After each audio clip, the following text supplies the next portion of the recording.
Good evening, you handsome lot. And on the ramp today, it is a horrible, wet morning. It is absolutely piddling down here. We've got a 2000, I don't know what year it is because we've got a private plate in it, but it is a Volvo XC60, and we're going to be replacing some rear trailing arm front bushes. Should we get involved, get this vehicle up in the air, and see what we've got to do? With this vehicle now in the air, we do need to go ahead and remove these plastic covers both sides because it is having the both sides doing.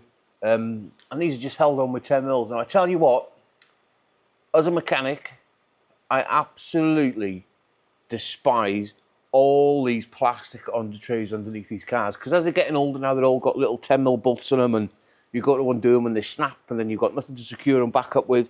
But they are an absolute pain. Let's go ahead and get them off. With them covers now off, these are the bushes that we are going to be replacing. And what happens to them? The bushing, the bonding breaks off the metal. If we have a little look now, I can get a bar and try and show you. We'll give it a bit of a pull to the left or the right. Oh, there we go. That bush has just popped off completely. Now, they're not bad to do. They are fairly straightforward. But before we get involved, we're just going to put a little hook dot in them holes there. So when we put the new one on, we know exactly where it's going.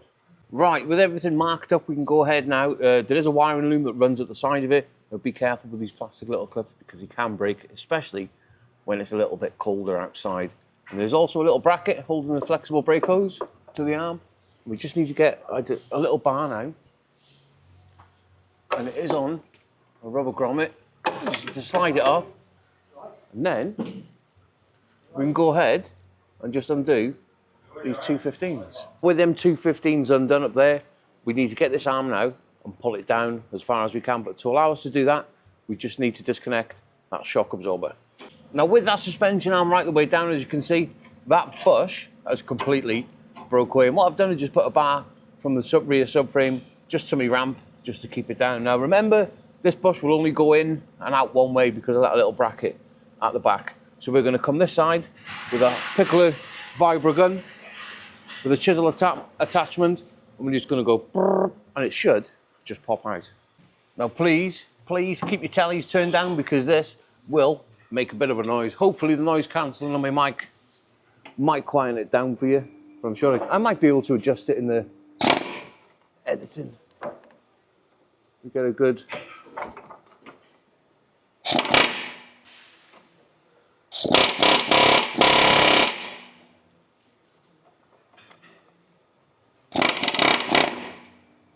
should. Once it's started to grow, it will fly out.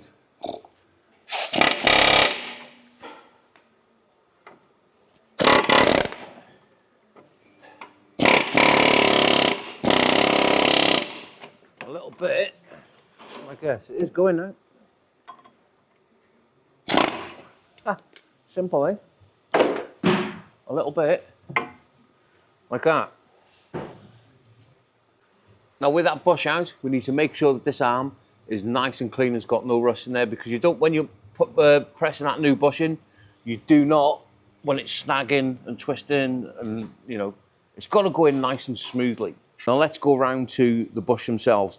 Now the amount of times that I've seen these over the years where they've been pressed in wrong, because they've got to go in a specific way on that arm for that bush to do its job properly. Now, if you have a little look, see that little nipple by there, right? Well, that there aligns up with that little notch. Can you see it? That little notch by there. On camera, it looks pretty pathetic, really, but there is a little notch there. Well, that little dimple in that bush aligns up with that. Now, I'm kind of old school, and I am a firm believer when you're doing stuff like this, especially metal on metal, when you're sliding stuff in, engine oil is going to be your best friend. Now, before we put it in, get your little oil can, put a tiny little bit of oil around it, give it a bit of a smudgering round, and then we can get this tool. But we do need a special tool to push it in. Everything's a special tool these days. But we're going to get this bush pressed in. We're just going to rub our ring fingers around the arm as well. And it will slide in beautifully. Right, well, we have now got this tool set up. There's a little piece that you need to put on the outside of the arm, which is magnetic. There's 2 different ones, wherever it shall be. A thin one, I think it's a removal and installation, I'm not sure. But yeah, whenever you're using these tools, as much as it's tempting to use your air gun, don't. Please use a bar so you can pull it in nice and gently. And all you've got to do is just work it in gently. Now these will only go up a certain amount. Can you see the distance? Now this tool, it does set that bush perfectly. Should we go ahead and get it pressed in? And there we have it with a little bit of magic now. That bush is now all pressed in and the legs are butted up to the arm. As soon as it touches that arm, please, please, please,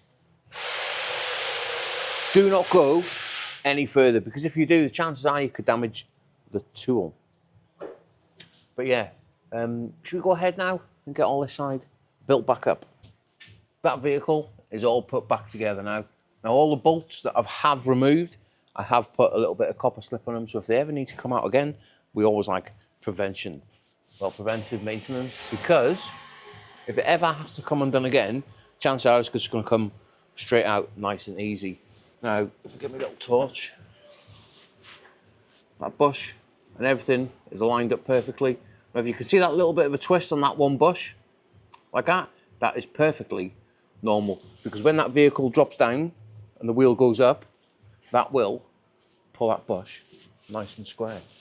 Hence why that little nipple is there, so it gets all lined up. Well, I'm not going to lie, I am a little bit disappointed, because I was under the impression that we were doing the 2 rear trailing arm bushes, but we've only done the one side. I don't know whether it's failed on an MOT or it's been knocking or what. I do not know. But anyway, the car is back on the floor, the wheels are torqued up.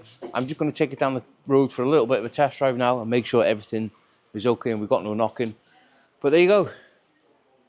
That is one Volvo rear trailer. It's the same as the Fords. There's a Ford chassis in it pretty much.